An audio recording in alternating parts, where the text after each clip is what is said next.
Hey guys, this is Pedro back with another interview, this time covering VCT Pacific Stage 2. My guest at this time is ZesBeeW of Team Secret, coming off their match against Nongshim RedForce, in which they came out on the losing end in day one of said split and in said regular season. And so, ZesBeeW, thank you so much for the opportunity, and of course, commiserations on the loss. Hopefully, you guys can bounce back in the next one. First and foremost, I want to ask you just sort of like your experience in this stage, because you've been playing in this game, this scene for a very long time, I would say, and it's only now in which you finally made it to tier one. And so, what was the debut like for you? Just kind of taking in the entire scene and all that good stuff. I think the debut is actually I expected a lot from myself actually. I actually honestly this wasn't my first stage. I went Ascension Grand Finals as well, and it was actually against Nongshim as well. I mean they were called SPG back then, right, when I was in Boom Esports. So for me it's like this debut was, yeah, everything was nice and awesome and stuff like that. Yeah, and I'm actually grateful and glad to be here in tier 1, right? Just for me is that I feel like my debut, well, today personally I felt like I didn't perform what I wanted to, and I felt like yeah, I think for me I felt like I'm happy to be here. I'm happy to be with this team, and I feel like we have a lot of things to show more, and yeah, that's yeah. No, no, for sure. I mean, now that you're here, the only logical step is to just get better and improve and do well in the stage. And so, I mean, you kind of mentioned it right there about like sort of talking about your performance and your view of the game and how difficult it was to face off against Nongshim today back in the press conference. So kind of want to ask you to kind of for an elaboration from your point of view, what do you think made it so difficult to call against Nongshim?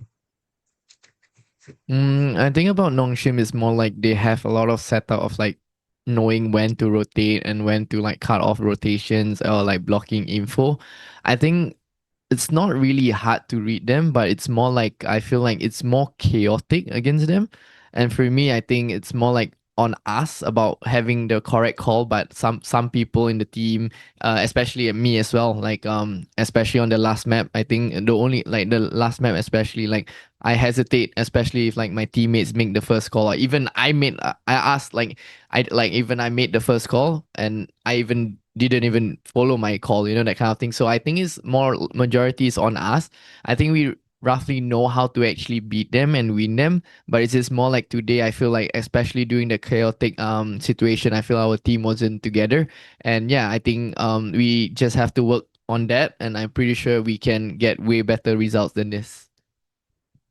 No, for sure. I mean, it's one thing to kind of like try to lead a team, and it's kind of like, and it's also another thing to just try to do that while also, you know, going through a state like that. And Mm. another thing, one thing that Meow also mentioned was sort of like how, and you kind of highlighted it just now, just sort of the hesitation and, just kind of not being able to do the same things as earlier on in the series, such as in Yep. map one.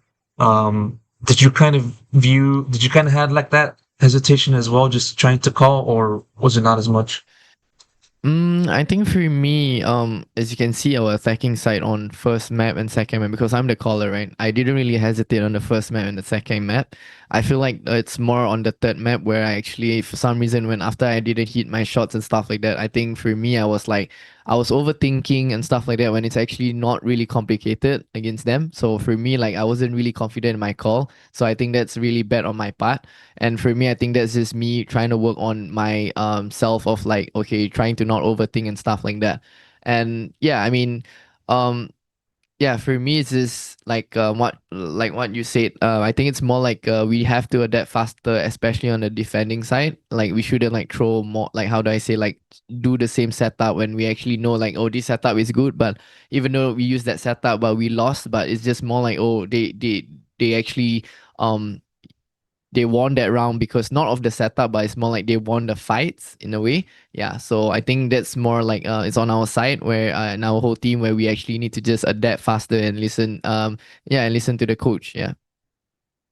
Course, and all of these things will definitely be reviewed and addressed from now to your next matchup, which will happen in a few days, I assume.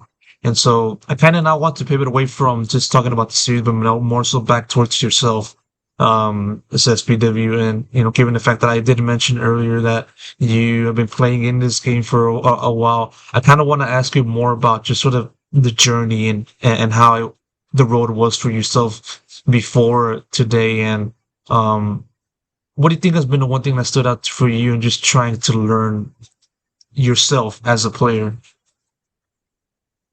I think one thing about stood out for me is just more like I'm a guy that actually it takes very hard for me to get tilted in a way where like no matter how bad I'm performing, I'm still cheering for the team. I was still asking them like I would tell them right, hey, it's not give up, let's go one round by round and stuff like that. But I think one thing I need to learn about myself is more like what can I actually give more than if like I can't really perform, because for me is that this entire journey like I've been playing Valorant for very long. I've been 3 years IGLing duelists for Team SMG and stuff like that. And then I told myself, maybe I'm getting like older, I just want to go to a controller role and IGL and stuff like that and let the young, to shine.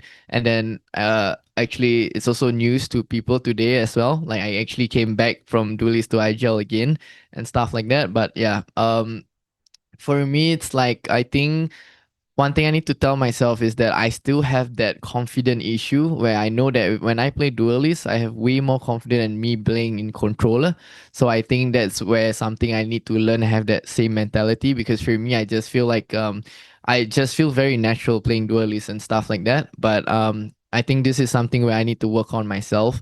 And yeah, I mean, this journey, I learned more like I think it's not about the pressure or it's not about me being nervous. It's just for me, I was just out of it, especially for the last map.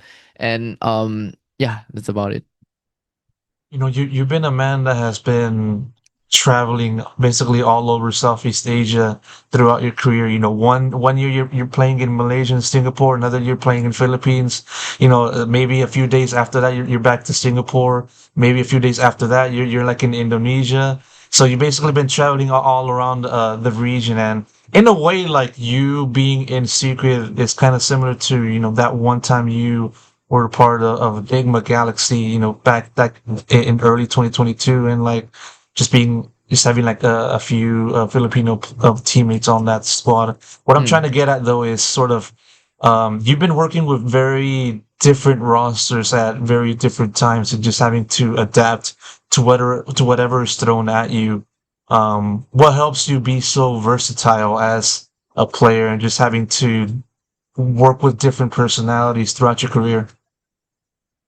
I think for me, it's just one big thing about me is just I've just a very strong mentality. Like whatever for me, like I think I was once like younger, and I had that like spotlight to shine and stuff like that. So I know what it takes to and what I need to like to get that spotlight and stuff like that. So right now it's more like when I get older and stuff like that, right?